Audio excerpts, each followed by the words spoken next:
Qo'y go'shti saf qon paydo qiladi, badanni semiritib quvvatlaydi. Kala go'shti badanni kuchaytirish, qon tozalash roliga ega. Diabet keseli, semizlik, qon quyuq qatorliqlarga manfaat qiladi. Kattari go'shti yashanganlar, tana ojizlar, diabet keseli, nafas siqilish, böbrek xizmati ojiz. Palach a'zolari titrashga manfaat qiladi. Saf qon paydo qiladi, böbrekni kuchaytiradi. Börek ve süydük yurudaki taşlarını ezip çıkardı, kışkakni pasaytırdı. At go'shti badanni qizitadi, qonni jonlantiradi.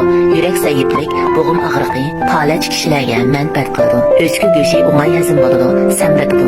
O'pka kasalligiga, badan ojizligiga, ishtahasizlikqa, ozuqlik yetishmaslikka shifo qiladi. To'shqon go'shti palach, tutqoqlik, yurak zaifligiga, a'zolarning titrishi, tay tortishish qatorliqlarga manfaat qiladi.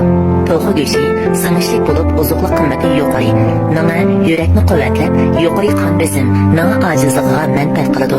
G'oz go'shti uyqu keltiradi, sovuq yanni haydaydi. O'rdak go'shti badanni quvvatlab, samiritadi, ishtahani ochadi.